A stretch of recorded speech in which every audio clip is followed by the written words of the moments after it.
वो जाकर सोना पड़ा उनके साथ, मोदी के साथ।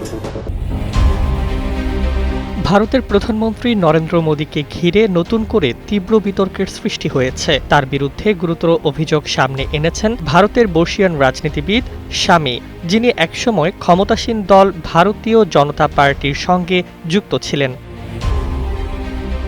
সাম্প্রতিক এক আলোচনায় শামী অভিযোগ করেন, ক্ষমতা ও প্রভাবের বিনিময়ে অনৈতিক সম্পর্ক স্থাপনের মতো ঘটনা ঘটেছে। তিনি দাবি করেন, এসবের মাধ্যমে কিছু ব্যক্তিকে রাজনৈতিক সুবিধাও দেওয়া হয়েছে। তবে তার এই বক্তব্য এখনও স্বাধীনভাবে যাচাই করা হয়নি এবং কোনো বিষয়ে কোনো আনুষ্ঠানিক তদন্ত বা প্রমাণ সামনে আসেনি।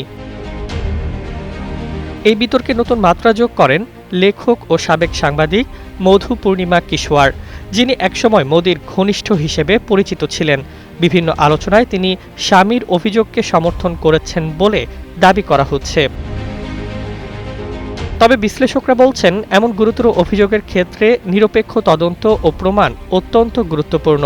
এখন পর্যন্ত ভারত সরকার বা সংশ্লিষ্ট কোনো সংস্থার পক্ষ থেকে আনুষ্ঠানিক প্রতিক্রিয়া পাওয়া যায়নি। ফলে বিষয়টি রাজনৈতিক বিতর্কে ব্যাপক আলোড়ন তুললেও যাচাইকৃত তথ্য ছাড়া এসব অভিযোগের সত্যতা নিশ্চিত করা সম্ভব নয়।